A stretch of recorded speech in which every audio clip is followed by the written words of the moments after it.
Hello student, आज हम पढ़ेंगे Hindi second language. Hindi second language का पाठ 16 एक तिनका। एक तिनका के लेखक कौन है? अयोध्या सिंह उपाध्याय हरिहौद जी।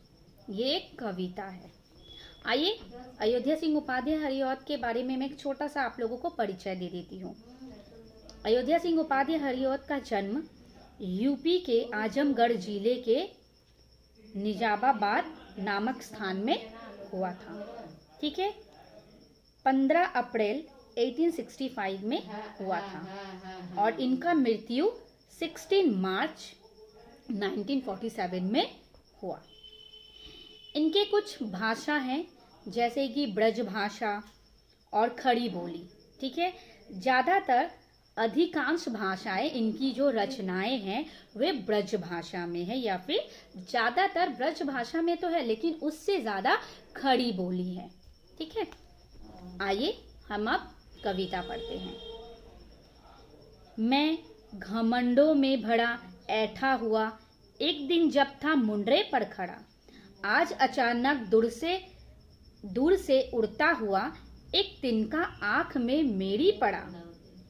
मैं झिझक उठा हुआ बेचैन सा, लाल होकर आंख भी दुखने लगी। मुठ देने लोग कपड़े की लगे, ऐठ बेचारी दबे पांव भागी। जब किसी डब से निकला तिनका गया, तब समझने यह मुझे ताने दिए।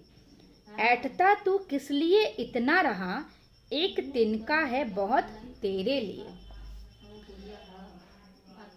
इस कविता को पढ़ने से पहले मैं आप लोगों को एक छोटा सा पाठ प्रविष्ट के बारे में बताना चाहती हूँ।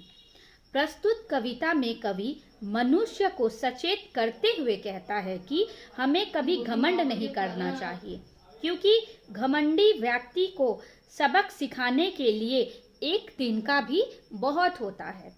प्रस्तुत कविता में कवि यह कह रहे हैं कि मनुष्य को सचेत कर रहे हैं और कह रहे हैं कि कभी भी घमंड नहीं करना चाहिए। जो लोग घमंड करते हैं या घमंडी व्यक्ति होते हैं, उनको सबक सिखाने के लिए एक तिनका ही बहुत होता है। तो आइए अब हम पढ़ते हैं कि तिनका क्या है। मैं आप लोगों को बता दूं, एक तिनका यानी एक तिनका कोई भी एक छोटा सा तिनका हो। जो हमारे इस कविता में यह बताया गया कि एक तिनका था, चाहे वो लकड़ी था, चाहे वो ईंट था, कुछ भी था, उसे यहाँ पे एक तिनका बताया गया है। ठीक है, मैं घमंडों से भरा ऐठा हुआ, एक दिन जब था मुंडरे पर खड़ा। ठीक है, यहाँ पे कहा जा रहा है कि घमंडों से भरा ऐठा हुआ।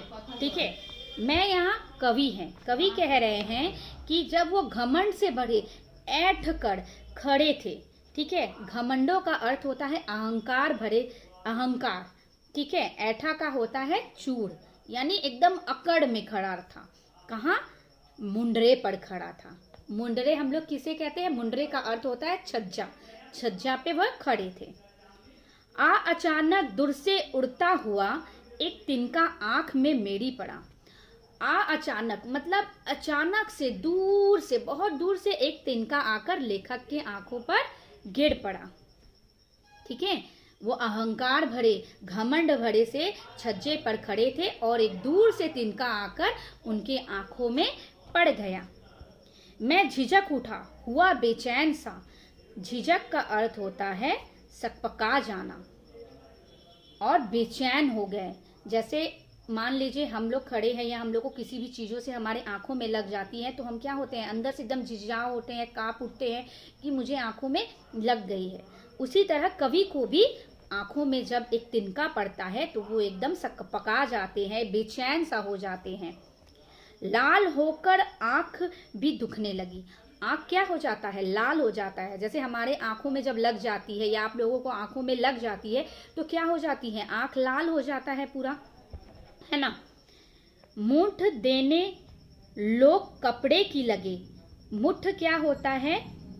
जो कपड़ों को मतलब मुट्ठी बनाकर उस पे फूंक देकर आंखों में लगाना जो होता है, ठीक है, तो लोग वैसे ही मुट्ठ बनाकर, कपड़े की मुट्ठ बनाकर कवि के आंखों में सेक देने लगे।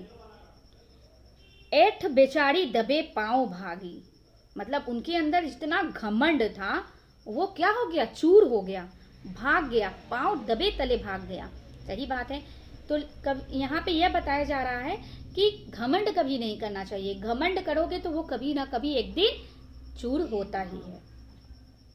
जब किसी दब से निकल तिनका गया, जब उस ऐठे मतलब उस मूंढ की कपड़ा बंद कर, फूंक देकर, गरम सेक देकर जब वो आंखों से वो तिनका निकल जाता है, तब समझ न यह मुझ ताने दिए। ठीक है, दब का अर्थ होता है तरीका, जिस भी तरीका से उसकी आंखों से वो तिनका निकाला गया, तब उनको यह समझ आया कि ये मुझे अकड़ की वजह से आज मुझे ऐसा सबक मिला। ऐठता तू किस लिए इतना रहा, अकड़ इसलिए तुम इतना क्यों दिखाते रहे। एक तिनका है बहुत तेरे लिए, एक तिनका ही बहुत है उस अकड़ घमंडी अहंकारों के लिए। ऐसा किसने कहा है? अयोध्या सिंह उपाध्याय हरिहौद जी ने कहा है। Okay student, thank you. इस चैप्टर का क्वेश्चन आंसर्स मीनिंग मैं आप लोगों को नेक्स्ट वीडियो पे अपलोड कर दूंगी। Thank you student.